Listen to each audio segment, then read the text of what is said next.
Welcome back to the YouTube channel.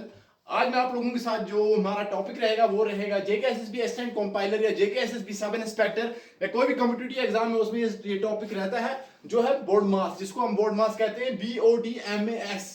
तो ये हुआ क्या, इसके रिलेटेड जो एग्जाम में क्वेश्चन पूछे जाते हैं, एग्जामिनर कैसे पूछेगा और हमें इन क्वेश्चंस को कैसे सॉल्व करना है, किस रूल के साइड हमें सॉल्व करना है। अगर हमने ये रूल समझ लिया तो कोई भी न्यूमेरिकल कोई भी क्वेश्चन रहेगा हमारा इस टॉपिक रिलेटेड हम इजीली क्लियर करने जा रहे हैं। तो वीडियो के साथ बने रहे। तो पहले मैं आपको बता दूं BODMAS क्या हुआ। B means bracket, O means of, D means division, M means multiplication, A means addition and S is subtraction.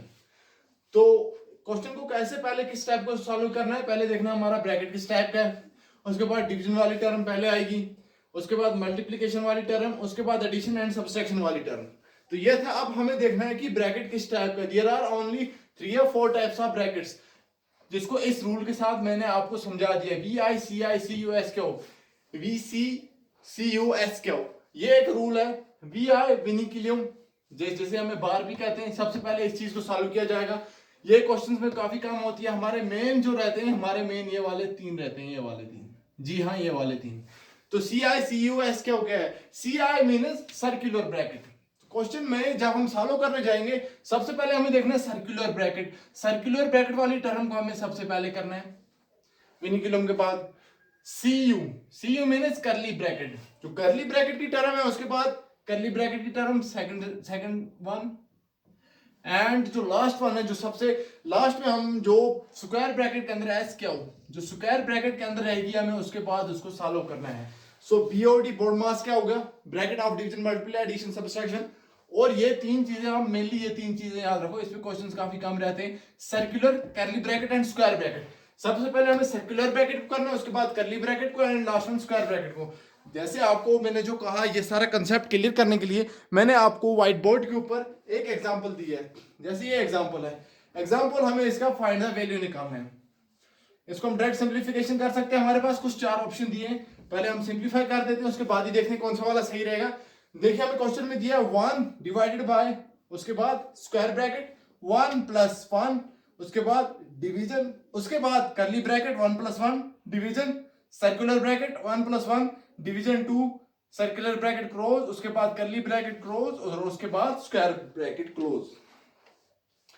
देखिए इस क्वेश्चन को हमें सॉल्व तो हम कर सकते हैं, लेकिन हमें करना है इस रूल के जरिए जो मैंने आपको समझा दिया। देखिए यहाँ पे जो साइन है, तो साइन हमें डिवाइड है, तो साइन की हमें टेंशन, इस चीज की हमें फिलहाल जरूरत नहीं पड़ रही है। हमें इस चीज की जरूरत पड़ रही है कि किस वाले ब्रैकेट को हम कैसे सॉल्व करेंगे। सबसे पहले हमें सर्कुलर ब्रैकेट को सॉल्व करना है। तो हमें क्वेश्चन में देखना है सर्कुलर ब्रैकेट में कौन सी टर्म आ रही है।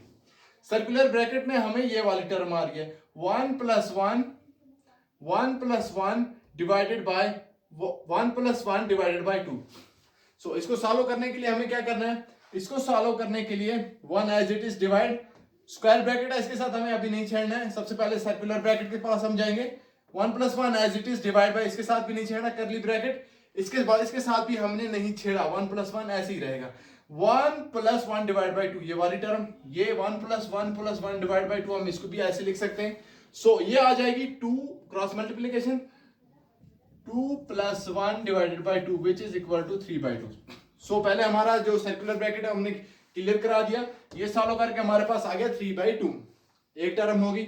उसके बाद हमारे पास जो सेकंड टर्म आने वाली है, हमारे पास जो सेकंड टर्म है यहाँ पे curly bracket 1 as it is divide as it is square bracket as it is 1 + 1 divided by. अब करली ब्रैकेट की बात कर लेते हैं। जो करली ब्रैकेट है हमारे पास 1 + 1 डिवाइडेड बाय 3/2।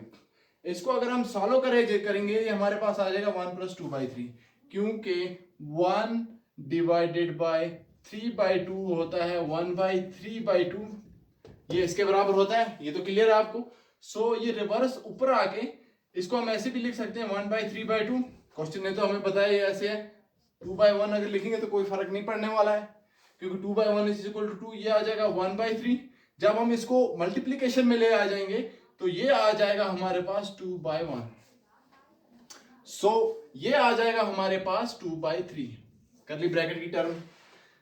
इस टर्म के बदले ये वाली जो टर्म है हमारे पास, इसको हमने सिंप्लीफाई जब किया, ये हमें आ गई 1 + 2/3।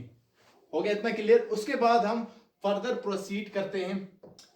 One as it is, division as it is, square में जो टर्म है स्क्वायर ब्रैकेट उसके साथ हमने अभी नहीं छेड़ना है, 1 + 1 डिवाइडेड बाय, अब जो 1 प्लस ये वाली 1 + 2/3 जो है इसको हम अगर क्रॉस मल्टीप्लाई करेंगे 3 × 1 3, 2 × 1 + 2 divided by 3 which is equal to 5/3।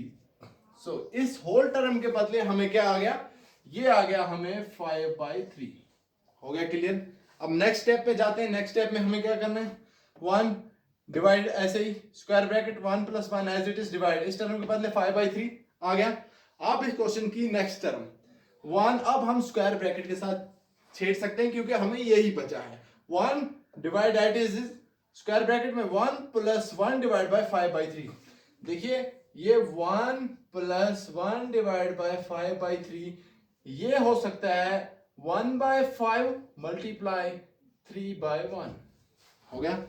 इसको हमने मल्टीप्लीकेशन में ले आए, ये टर्म डिवाइड में थी, ये वाली टर्म डिवाइड में थी, इसको हमने मल्टीप्लीकेशन में ले आया तो ये वाली टर्म हमारे पास आ गई 3/1।